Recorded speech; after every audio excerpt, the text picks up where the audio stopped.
Having a loving family is truly the most effective way to ensure that you never wake up. Never, ever again. Well, let's keep watching. Actually, it's not for nothing that some people go to quiet monasteries, become monks or even hermits. There is a certain meaning in that, but it's not all so clear-cut. Absolutely never, ever. I disagree. Tell me, do you know what family is? In what sense? It's an average creation.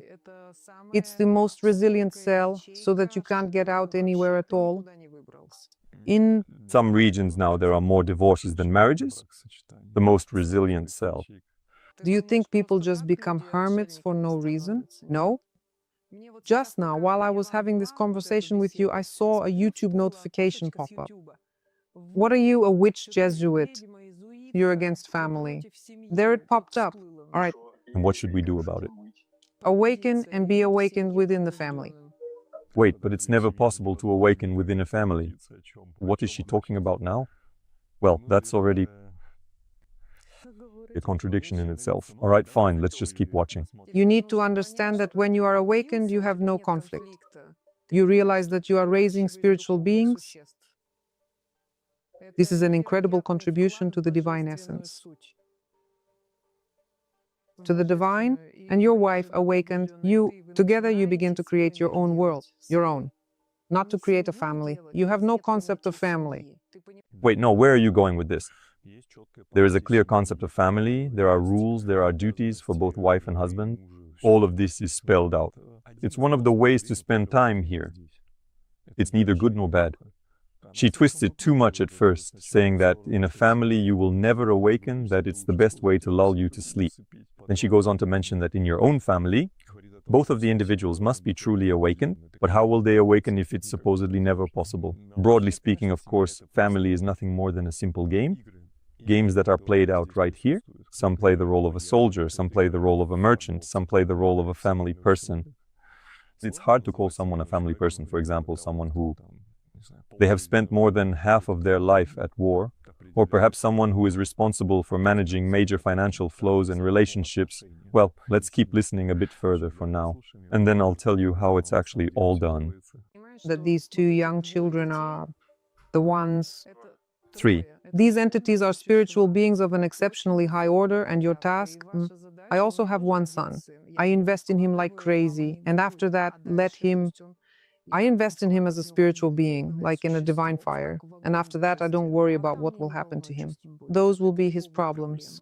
Well, actually, you shouldn't just invest in a child, but raise them. Well, that's one way to put it. You could nitpick words for a long time. What can be said about this? Well, the video is contradictory. There are contradictions literally in the neighboring phrases, but in our world, a fragment of consciousness comes here to play. And this is the era of Kali, which began approximately 5,000 years ago. A simple commoner, a young man, a young boy, and Kali tormented the cow and the bull. This is exactly how the story begins, as recorded in the Srimad Bhagavatam. And this was a significant and clear sign that a brand new era was beginning. To some extent, this is a deeply abstract and symbolic story, and it contains a vast multitude of profound meanings. What functioned effectively in the beginning, and what was originally intended by the Creator to be a family, now naturally no longer corresponds to all of this. In this modern day and age, people enter into various relationships, intimate emotional relationships, sexual relationships, and biological relationships for reproduction, without taking the time to truly consider what a family actually is.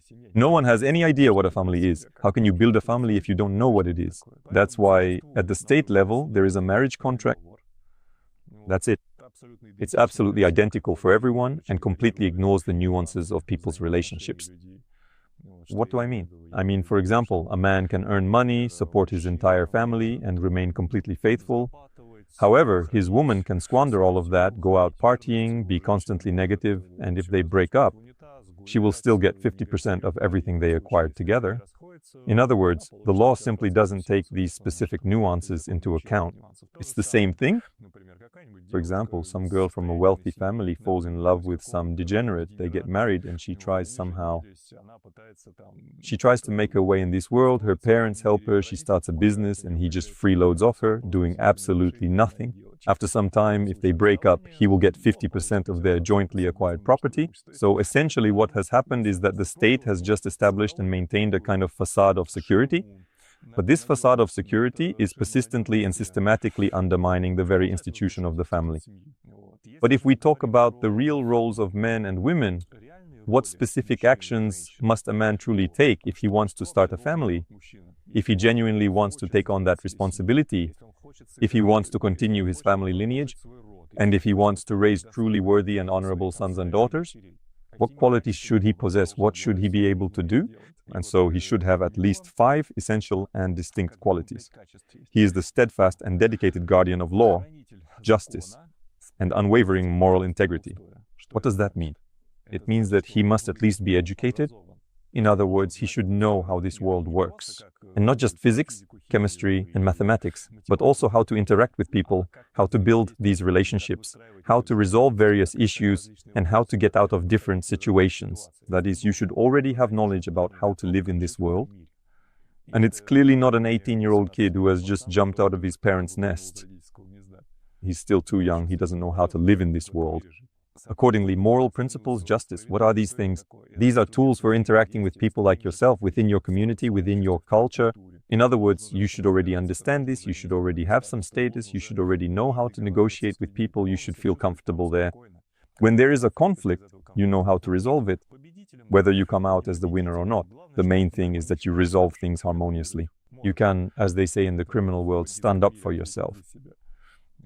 That's merely one single quality, which is widely considered to be absolutely essential for a man who is seriously planning to start a family. He should have a second quality as well. He must be a dedicated provider. He must be fully accountable for providing the essential material support and well-being of his family. If he spends 3 long months saving up for a pair of new headphones, he is just not ready yet to start a family. He lacks this quality, he lacks this skill, he lacks this experience. In other words, for him, the family should not be a financial burden, and he alone is solely responsible for making sure there is money in the family. Because nowadays, as of today, money is the parameter that determines material support. Not a slain mammoth, not some position, because you can hold a very high position and still earn very little money. No, it's specifically about money. In other words, a person must understand how to earn it, be able to do it, and do it in such a volume that it's enough for himself, for his wife, and for however many children they have. At the same time, no one relieves him of responsibility for his parents either. So he must be very financially secure in order to start a family, not just a relationship, just to have sex, but specifically a family. That is, this construct in which he will enjoy his life, in which he will feel satisfied and get pleasure, together with the people who are with him, and that's only 2 qualities so far. Already, look how many people have been filtered out as candidates for starting a family. Could you please tell me, regarding the matter of earning money, how did it happen that women started to take much more initiative in earning their own money? I mean, why did this even start to happen? And how does this affect things in that case, the family and the man? Why did she start taking the initiative? Because it's the Kali Yuga era. That is exactly how chaos begins. The decline of humanity into ignorance and foolishness begins. That's why all this starts happening, and it is considered a natural progression. It's absolutely a process. These are the rhythms of reality, like winter, spring, summer, autumn, and then winter again. It is exactly the same with the 4 great ages, Satya, Treta, Dvapara, and Kali, these 4 distinct epochs. Right now we are in the 4th age. Here, principles, morality, knowledge, the sense of energy, everything is fading here. This world is supposed to be completely blanketed by a layer of snow to freeze, and accordingly, it's not that we are bad, it's just how this reality is fundamentally structured and designed. And fragments of consciousness are naturally drawn toward this place because they want to experience these specific conditions. And that's absolutely normal, because if we take a significant step back from the real world right now, and look at, for example, how a person actually behaves, in virtual worlds that are safe for them, video games, it is exactly the same situation. There are some people who play video games at the highest difficulty level. They get frustrated, they suffer, they smash their joysticks to pieces, and they even break their keyboards. But they play on the highest difficulty. You'd think, right, just lower the difficulty to the minimum. Enjoy yourself, what's stopping you? But no, they crank it up to the maximum level and suffer, and that's normal for them. So yes, fragments of consciousness come here to suffer, to resist, to face some serious situations, to get out of tough circumstances. There's a certain game in this too, a certain enjoyment. But right now we've strayed quite far from the topic of family. Let's get back to it. Why does this happen? Because a woman, besides being a woman, is also a human being. She possesses the same qualities as a man. It's just that these qualities are balanced a bit differently. The same goes for men. Besides being a man, he is also a human being. He can bring out feminine qualities from within himself. We are capable of doing this. For example, in tradition, in terms of energy, there is no division by gender at all. That is, if you come to practice, you are a sadhak, that's it. You follow the rules and prescriptions that are absolutely identical for everyone. Why? Because you need to manifest yourself within yourself. And for example, here I am in a male body. I manifest my masculine principle as an energetic process. And I manifest my feminine principle as an energetic process. I have to balance all of this. That is, to be a person who has equally manifested both feminine and masculine energies. That's how it is in practice. Can we say that there is some specific percentage ratio here? I've heard that in a man it's 80% masculine and 20% feminine, and in a woman accordingly the opposite? No, it all depends on the environment in which a person was raised. For example, if a boy was raised in a female environment, he might have more feminine energy than masculine. Well, he would be a gentle little fellow.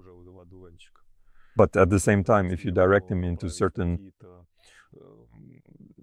processes that require greater stability amid chaos, quick reactions, and the ability to handle many things at once, many simultaneous situations, he will feel very comfortable there. Because feminine energy is naturally capable of holding many different directions at the same time. At the same time, if a boy displays, well, let's say, you see, even for me, it's hard to say a complete family, because nowadays a complete family may not mean anything at all. For example, if we have two families, let's say a boy was raised by a woman, then most likely feminine energy will prevail there, especially if she constantly paid attention to him, she pulled him close to her and wouldn't let him go. But there are certain circumstances where mothers are working around the clock, and the boy is left entirely to his own devices. He is raised by the street, by people who are outside of his small family unit, and he can actually grow up to be quite masculine. So it's not all so straightforward or simple here. For example, in a complete family, a boy is born, the father is at work, the mother is at work. He ends up being shaped by God knows who. He gets shaped at school. First they put him into the system, then he gets shaped somewhere out in the yard. He gets molded by society, then maybe by some extra classes, all sorts of clubs and activities. Oh, I remembered. Flow sections. There too, they try to make something out of him, and in the end his head is a mess. And out of this mess, he somehow has to create a family. But what example of a family does he have? Who? No one, because everyone is at work. So it's not all that simple or straightforward as it might seem. Ideally, of course, it's when a woman is dedicated to looking after the home, raises the children, and when she actively supports and nurtures the internal family processes. By the way, for example, the responsibility for traditions lies with the woman. And if a man forgets, for example, someone's birthday, he shouldn't have to remember. It's the responsibility of feminine energies to remember what we observe, which traditions, which celebrations, all of that. A woman should be the one to preserve this. And the man, he brings in resources, but he determines the direction in which the family moves. In other words, what kind of family it will be. Maybe it will be a family of military people, or a family of merchants, or perhaps a family of wise men. So he determines the direction, he sets where we are heading. Again, all of this is clear from the very beginning. That is, a woman can look at him and say, for example, I don't want to be in a military family, and then basically nothing will work out for them accordingly. So where does this model come from then? The model for raising a child. He observes. He watches. Here, dad comes home and mom behaves this way. They have an idol and they are happy. Oh, I will do the same. But here, dad behaved differently. They have a conflict. They have a scandal. For example, I won't behave like that because I don't want to have conflicts and scandals. But what if there's no one around? If dad comes home, son, but in the morning when the alarm rings, dad isn't there. And my mother is pretty much exactly the same. Well, maybe she'll shove a spoonful of food in his mouth, scold him a bit for his homework or school grades, and then she disappears too. so there is no role model to follow. As a result, he will pick up behaviors from others, and sometimes, for example, there are sad situations when a child adopts behavioral patterns from grandparents. Those patterns are no longer applicable to modern society. That is, the process is changing so quickly. Could you please tell me more about this? At the very beginning, you mentioned the idea that the creator initially established and designed the family for completely different purposes. In your opinion and within your tradition, what fundamental and essential principles should be present in a family for it to truly be called a family? How can this be structured and distributed, for example, between male and female responsibilities? Let's explore this topic in a bit more detail. For different purposes. There is really only one purpose: to play, to enjoy. To enjoy the game, to be happy in this game. Let me say it again. A person has no obligation to create a family. There is no such obligation for them. It's simply one of the ways to spend time here. And people, let me add a little more detail to this, specifically in the context of our busy modern world. What often happens in these situations? For example, consider a person at a very young age, perhaps 18 or 20, who gets married. Maybe they have kids, a demanding job, all that daily hustle and bustle, along with heavy loans and long-term mortgages. As a result, somewhere around 40, after holding all this together, a thought comes to them. It seems I have made a very significant mistake. I find that there is absolutely no happiness or joy in this. That's one situation. Here's another situation. Again, it doesn't matter, man or woman, it makes no difference. They've heard and seen enough of this. Oh, family, marriage, whatever, I'm free, I'm independent, I'm a free man, I'm a free woman. It really doesn't matter who's saying it. I'll live the way I want and no one can tell me what to do. So they live that way. 35 years old. It seems I made a mistake. I want a family, children, that sense of comfort. Why does this happen? This is because a person may have a much higher goal, a far more important achievement to reach, and it simply isn't found within the family circle. This kind of major achievement simply doesn't exist at all within the family structure. This achievement finds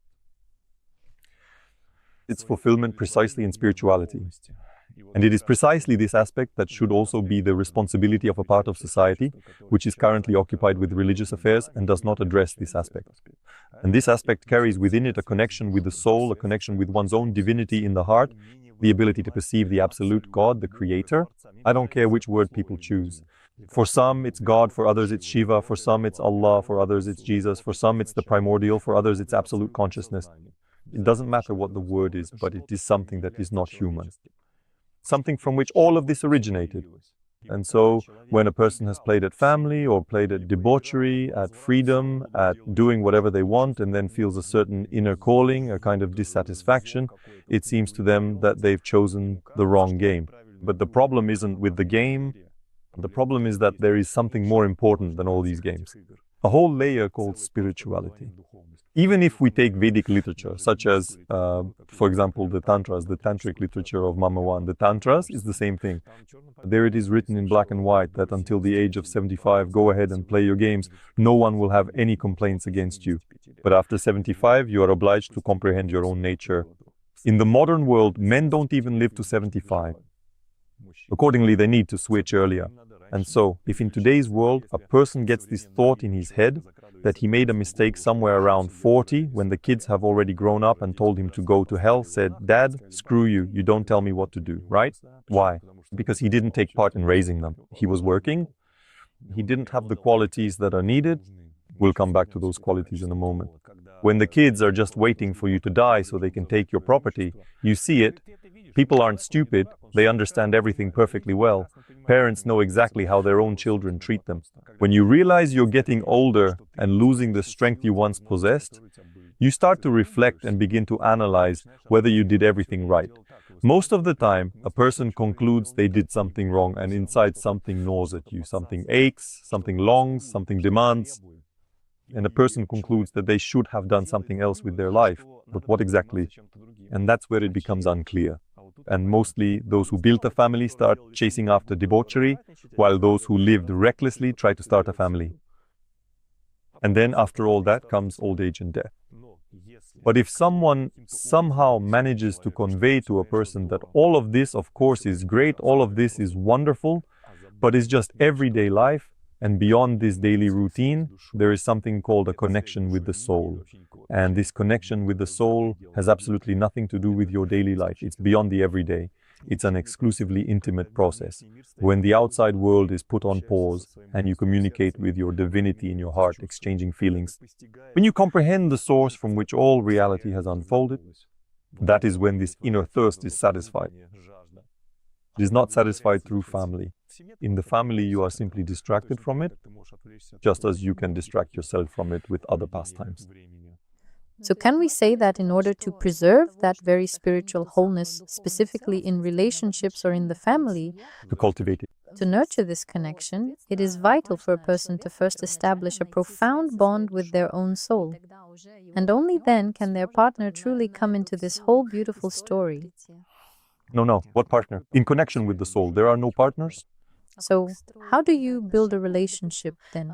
For example, if one person is spiritually awakened, they've found this connection with their soul, and they consciously choose, say, to enter into this family, but in their environment there's someone who doesn't share their principles, yet they're trying to build something together. Is that even possible? There's a saying that only two types of people can be alone. Those are the mentally ill and the saints. So who do we have here? A spiritually awakened person. If he's a saint, then he doesn't need a family. Why would he? Do awakened people no longer need family or relationships? Of course. Their attention, their focus, their goals, they're all beyond all these little games. They're beyond this world. They're done. They've played enough. How did they achieve that? It doesn't matter how they achieved it. Some reach it through rigorous and painful ascetic practices, while others get there by making every single possible mistake along the way. There are many different paths one might take to reach this state. Deeply sincere and devoted monks, who used to be former notorious robbers and lawless bandits. Is that an actual statistic? I'm not making this up. So when a person has already gone through everything possible, taken all the hits, tried everything, they say, all right, that's it, I'm moving on to the next stage. That's why family and spirituality are completely different processes. You shouldn't confuse them with each other. In other words, you can't reach spiritual wholeness within a family. These are entirely different concepts. No. Spirituality is something a person attains individually. That's what they strive for. What do they do in parallel with this? Whatever they want, that's what they do. For example, a person is searching for a connection with their soul. They touch it, they come into contact with it, they perceive it. At least they perceive something, experiencing these flashes of fire and love. Love not for a woman, not for a man, not for a son, not for a daughter, not for a mother, not for a father, but flashes of love from within, from the union with their own soul. And they nurture this process within themselves. It moves within them. Right now, we're discussing an ideal situation, but at the same time, they still have passions, which still draw them outward for now. Wow, a beautiful female body. Oh, and look, there are children. They are slowly growing up. And I truly want to be part of all this too. And they take part in this journey. They build deep relationships. They earn money in the end. It doesn't really matter whether it's a man or a woman, but then they put all of this on pause and retreat into their own little ashram, in their chest, into their heart. Can we say that there is a kind of substitution of underlying concepts here? That these very passions create the deceptive illusion of relationships, like a family, for example? A person, for instance, is attracted by sexual desire or something similar, but convinces themselves that it's true love. That's idiocy. If a person tries to build a family based solely on sexual attraction, it won't work. Because sexual attraction alone is far from enough to create a family. Yes, you can have sex, sure, maybe for 6 months, a year, but then children will appear. And you can't provide for your child with just sex, unless you're a porn actor, of course. Let's talk about the principles that must be followed in a family, specifically in the tradition you're talking about. It's not a tradition? It's a worldview. Here, the word tradition isn't quite right. In any religion, in any society, one way or another, you'll find absolutely identical information, because that's how it works. It's the same as boxing. Everyone knows the rules of boxing. If you come into the ring and start kicking, they'll tell you that you're disqualified. It's the same thing, more or less. Everyone knows what a family is. Who wants to know this? Who wants to find this information? It's not some kind of secret, and it's identical everywhere. It's another matter if you simply don't know this, or you don't want to know it, or you're just doing things your own way. Why do some people build things this way? For example, in all sorts of works, right? Like Romeo and Juliet. What is that really? Relationships built on sex. They fell in love and didn't care about anything else. Both ended up in the grave. That's the result of those relationships. That's how it is, without rose-colored glasses. So look, a man, he must be the guardian of law, justice, and morality. That is, he must understand how to interact with the people around him. Next, he is a provider. That's it. That's definite. Because there needs to be someone who isn't burdened with providing. Someone who takes care of the comfort of the home. And yes, nowadays there are dishwashers, washing machines, robot vacuums. But robots still haven't learned how to create comfort and beauty at home for us yet. And with washing machines and dishwashers, you still have to load and unload them yourself. And most importantly, there are the children. Children won't raise themselves. You need to pass on the knowledge you have to them, not just by words, but by your own example, so they can truly imitate you. Well, in general, next to the following point, his primary and solemn duty is to be a steadfast protector, to safeguard those in need. But what does it truly mean to be a dedicated protector and to safeguard others? We live in a society. There are all kinds of people in society. And when different situations arise, it is the man who is responsible for harmonizing them. If he is a fighter, he will harmonize things with his fists. If he is a scholar, he can harmonize things with the right words. If, for example, he is a lawyer, he will explain what the possible consequences could be, and people calm down. If someone says, well, you might serve 5 years and eat prison gruel, it might not even come to blows. But you have to be able to say this. You have to understand what you are about to say. You are the protector. That's your role. It's not like my wife is getting into a fight on the tracks and she's like, Valera, duck down. There's about to be a showdown. No, that's what a man should do. At that moment, the woman hides behind him, even if she's in the wrong 10 times over. That doesn't matter. His job is to protect his home, not to figure out who's right and who's wrong. He is not a judge, he is a protector. That's also very important, not you. If a man, for example, behaves in a conflict situation like, well, it's your own fault, you did this and that yourself, that's it, there won't be any family there. He can sort out with her at home who's right and who's wrong. His job is to protect, not to figure out who's right and who's wrong. Next, the ability to be a support in difficult times. What are difficulties? It is when circumstances turn out in such a way that, well, you just can't predict them. For example, some unexpected natural disaster, some illnesses appear, or I don't know, a sudden crisis in the country. You're responsible for staying unshaken. So why do I say you? Because I'm sitting here in a male body. I'm the one responsible for staying calm, for reassuring, saying everything's going to be all right. We'll figure it out. We'll find a way. We'll get through this. Everything will be fine. That is, at this moment, a woman might freak out, panic, get nervous. It is your fundamental responsibility to consistently and clearly maintain the direction, or to adapt and change it according to, I don't know, a massive storm that's approaching you, just like when you are out on the open sea. You are the one responsible. If a man freaks out, breaks dishes, throws tantrums, there won't be a family. The family will fall apart. And this quality must already be present in him. Next. He is a leader, a teacher, and a profound sage. But what exactly does a statement like that truly mean? It signifies that a man is responsible for ensuring that this very thing called spirituality is present. He is the individual who must ultimately carry it forward. He is the one who should say this. My dear children and wife, I am going to pray, or perhaps I am going to chant mantras, or I am going to perform some puja. It really doesn't matter which specific tradition he follows. He is the one who sets these kinds of processes for his family. It's not like he just sits in a chair flipping through TV shows while his wife says, come on, let's go to church at least once a week. If that's the case, there won't be a family. That's exactly the point. Nowadays, in the modern world, there really has been some kind of shift in these poles. That is, women, on the contrary, are all into meditation, affirmations, and all that stuff. I beg you, there are plenty of men there too. It's just that the motivations are different. A woman messes things up, gets really upset about what's happening around her, and turns to meditation for relief. And a man is just lazy and clueless, thinking, I'll solve all my problems with meditation now. That's who makes up the majority there. And people come to me. Men who are healthy, young, and physically strong, saying, well, I don't have any money, things just aren't quite working out with my job, so I guess I'll start meditating. And then I tell them, well, that's all well and good, but don't you think you might be a little bit mistaken? If you don't have enough money, you need to go. earn it? Yes, not meditate. So you have a bit of a problem with your logic. But no, for some reason, a person decides that God will come now and fix everything for them. And women come too, saying they have a bunch of problems at home, with their family, with their kids, all of that. I'll just meditate now, and that's it. He will harmonize everything. So first and foremost, it's better to sort yourself out, establish a connection with your soul, reach that balance, and then decide whether you want to play these games, start a family or not start a family. Absolutely. And there's another important point here. If a man says, all right, everyone, we're all going to pray now, there will already be questions for him. There will already be questions. Because that's not the right process.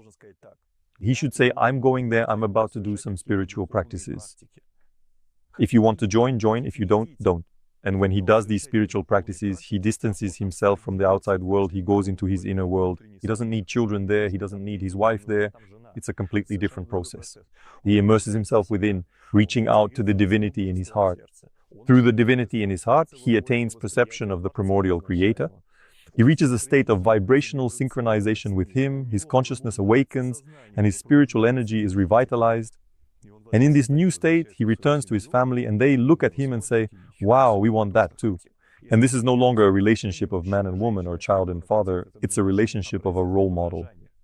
We also want to come out of these practices with shining eyes and a proud posture. You understand? This is what a man should demonstrate. It's his responsibility. It's not about having a bunch of problems and then, in a half-switched off state, just going, Om Namah Shivaya, Om Namah Shivaya, Om Namah Shivaya. God, let everything be fine at work. No, that's something completely different. And when a person knows what practice is, knows what spiritual development is, when he understands all of this, when he has found a teacher who has explained to him how to do it correctly, because on your own, you simply won't have enough time to figure everything out. You simply won't have enough physical capacity for it. So when you move forward more or less consciously, go ahead. Family, children, work, entertainment, do whatever you want in parallel. But spirituality remains spirituality. There is no place for anyone else there. It is an exclusively intimate process. You are responsible for this intimate process, as the one who demonstrates this intimate process to your family. If you say, well, there's a priest, right, somewhere near Kazan, go there, let him tell you about it. You won't have a family. That's it. You've lost it at that moment. Anton, thank you for your answers. Friends, be sure to write your questions, share your impressions, and leave comments about what you think on this topic. And you'll find all the links in the description below this video. 95% of people don't even realize that within them lies a power that grants access to any possibility, a successful business, strong relationships, health, and self-fulfillment. It allows you to hear your soul and remember your true nature, your divine nature. This power is your energy. When it is blocked, you feel tired and upset. But when your energy flows freely and without obstacles, you are full of strength and capable of achieving any goal. Everyone can feel the movement of energy in their body. Are you ready to see this for yourself right now? I've prepared a practice where, in just 3 minutes, you'll become aware of the state of your energy and be able to activate the inner power that has been blocked for many years. The practice is available for a limited time. Right now, follow the link provided below the video and unlock the incredible source of power within yourself.